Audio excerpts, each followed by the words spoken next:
आपको ये सुनकर जरूर हैरत होगी कि हर साल हमारे पड़ोसी मुल्क भारत में कम से कम 15 लाख इंजीनियर ग्रेजुएट करते हैं। और आपको ये सुनकर मजीद हैरत होगी कि नास्कॉम की साल 2019 की रिपोर्ट के मुताबिक हर साल भारत से निकलने वाले 15 लाख इंजीनियर्स में से सिर्फ 2.5 लाख इंजीनियर्स को ही नौकरियां मिलती हैं। आज पूरे भारत में कम से कम 3,500 से ज्यादा इंजीनियरिंग कॉलेजेस काम कर रहे हैं, जहां इंजीनियरिंग से मुतल्लिक 50 मुख्तलिफ किस्म की डिग्रियां करवाई जाती हैं। इन 3,500 इंजीनियरिंग कॉलेजेस में से 504 कॉलेजेस तो सिर्फ रियासत महाराष्ट्र में ही कायम हैं। इन कॉलेजेस में कुछ ऐसे हैं कि जिनका मयार इंटरनेशनल लेवल का है और कुछ बहुत ही नाकाम और बदनाम है कि जो सिर्फ और सिर्फ स्कैम करने और भारतीय बच्चों को लूटने के लिए चलाए जा रहे हैं। यही वजह है कि भारत से इंजीनियरिंग करने वाले स्टूडेंट्स के कॉलेजेस का नाम देखकर ही फैसला किया जाता है कि इनको माहाना कितनी तनख्वाह पर नौकरी देनी है। भारत में इंजीनियरिंग की ये कहानी शुरू होती है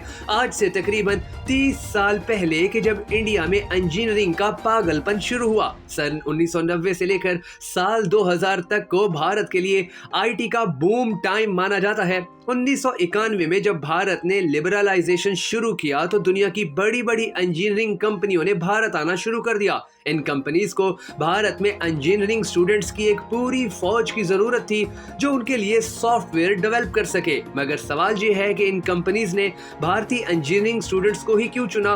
तो इसकी 3 सबसे बड़ी वजूहात थी। नंबर 1, भारत उस वक्त नौजवान और ऐसी पढ़ी लिखी आबादी रखने वाला बहुत बड़ा मुल्क था कि जहां के ज्यादातर नौजवान और प्रोफेशनल्स अच्छे से अंग्रेजी बोल सकते थे। दूसरी वजह भारतीयों की सैलरी डिमांड जो कि यूएस और यूरोप के मुकाबले में इंतहाई कम थी, यानी एक फॉरेन कंपनी भारत में काम करते हुए अपनी लेबर कास्ट 80% कम रखकर कामयाब हो सकती थी। और तीसरी वजह यह है कि भारतीय सरकार ने एक अच्छा आईटी इंफ्रास्ट्रक्चर भी बनवा लिया था और फिर भारत समेत यूरोपीय कंपनीज को टॉप के इंजीनियर्स इंतहाई कम पैसों में मिलने लगे और ये सेक्टर मुसलसल ऊपर जाना शुरू हुआ। यही वजह है कि इस दौरान पूरे भारत में ही इंजीनियरिंग कॉलेजेस की बारिश होने लगी। हर गली, हर चौक चौराहे और हर शहर में स्कूल, कॉलेज या अस्पताल हो ना हो, वहां एक अदद या एक से ज्यादा इंजीनियरिंग कॉलेज जरूर बनते चले गए। भारत में इंजीनियरिंग करवाने का स्कोप इस कदर ज्यादा हुआ कि फिर बहुत से भारतीयों ने इसे पैसा कमाने और कारोबार बनाने का धंधा समझ लिया। उन्होंने पूरे भारत में अपने इंजीनियरिंग कॉलेजेस इंतहाई तेजी से बनाना शुरू किए। जैसा कि भारतीय रियासत आंध्र प्रदेश में सन 1994 के दौरान सिर्फ 32 इंजीनियरिंग कॉलेजेस काम कर रहे थे, जिनमें दाखिले के लिए कुल मिलाकर 9,335 सीटें होती थी। फिर 2011 तक इंजीनियरिंग कॉलेजेस की ये तादाद उत्तर प्रदेश में 705 तक चली गई, जिनमें दाखिले के लिए 2.5 लाख सीटें मुख्तस होती थीं। यही काम भारत की दूसरी रियासतों में भी हुआ। मसलन 1996 में रियासत यूपी में सिर्फ 12 इंजीनियरिंग कॉलेज मौजूद थे और अगले 25 सालों में इनकी तादाद बढ़कर 300 तक जा पहुंची। इस बहती गंगा में भारत के सियासतदानों ने किस तरह हाथ धोए, इसका अंदाजा आप इस बात से लगाइए कि उत्तर प्रदेश के एमपी और रेसलिंग फेडरेशन ऑफ इंडिया के प्रेसिडेंट ब्रिजभूषण सिंह कम से कम 54 बड़े बड़े कॉलेजेस के मालिक हैं और इनमें से कई कॉलेज इंजीनियरिंग भी हैं। इसी तरह SRM institute of science and technology के मालिक भी MPTR पारिविंदर है। भारत के एक साबिक मेंबर ऑफ पार्लियामेंट जी विश्वनाथन भी VIT यूनिवर्सिटी यानी वेलवर इंस्टीट्यूट ऑफ टेक्नोलॉजी, जिसकी 4 बड़ी शाखें चेन्नई, उत्तर प्रदेश और भोपाल में मौजूद हैं, उनके भी मालिक हैं। भारत के तकरीबन सभी सियासतदानों की ये ख्वाहिश है कि वो अपने अपने कॉलेज बनाएं, जिसकी सबसे बड़ी वजह ये है कि इन्हें कॉलेज बनाने की परमिशन इंतहाई आसानी से मिल जाती है। अब भारत में मसला ये नहीं कि वहाँ इंजीनियरिंग कॉलेज बनाए गए या बनाए जा रहे हैं,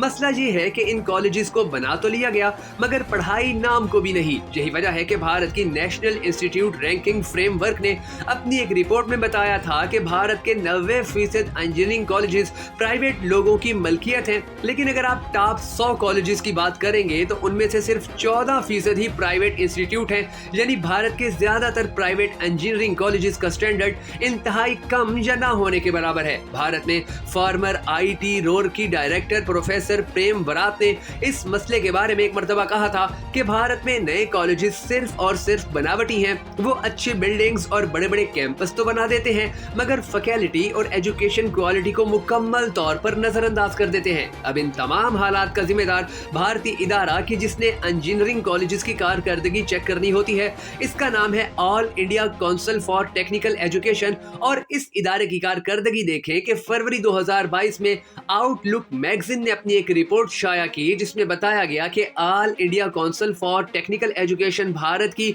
सबसे ज्यादा करप्ट ऑर्गेनाइजेशन है। यही वजह है कि 2009 में सीबीआई ने इस ऑर्गेनाइजेशन के सेक्रेटरी मेंबर के नारायण राव को करप्शन केस में गिरफ्तार किया।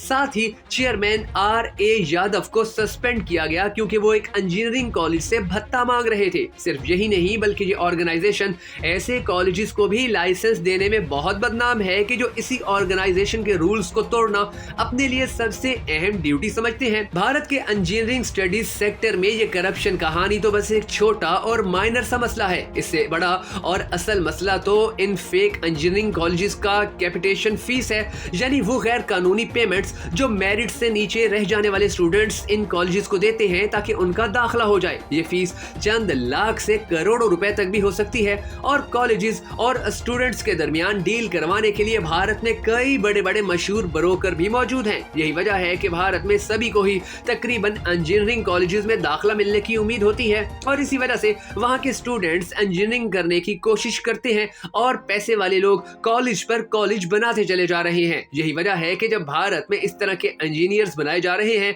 तो इंस्पायरिंग माइंड की एक रिपोर्ट सामने आई जिसमें बताया गया कि भारत के 80% इंजीनियरिंग करने वाले स्टूडेंट्स ऐसे हैं कि जिन्हें कोई ढंग की जॉब मिल ही नहीं सकती और अगर वो कहीं जॉब करने जाएंगे भी तो उस कंपनी का बेड़ा गर्क कर देंगे। अब भारत के बहुत बड़े बड़े यूट्यूबर्स ये बात बड़ी फख्र से कहते हैं कि भारत दुनिया का एक ऐसा मुल्क है कि जिसके अंदर सबसे ज्यादा इंजीनियर हर साल निकालने की ताकत है और ये सच भी है कि चीन और अमेरिका की निस्बत भारत में सबसे ज्यादा इंजीनियर हर साल निकाले जाते हैं। मगर सवाल ये है कि क्या ये इंजीनियर दुनिया या भारत को काम देने के हवाले से कितनी ज्यादा कैपेबिलिटी रखते हैं? तो इसका जवाब ये है कि इन 100 में से 80% इंजीनियर ऐसे होते हैं कि जिनका कोई फ्यूचर नहीं होता और जो लायक और पढ़े लिखे इंजीनियर्स होते हैं उनको भारत के अंदर नौकरी इतनी मुश्किल से मिलती है कि जिसका कोई हिसाब ही नहीं। यही वजह है कि अब बहुत बड़े बड़े इंजीनियरिंग स्टूडेंट्स ये कहते नजर आते हैं कि हमारी आने वाली नस्लें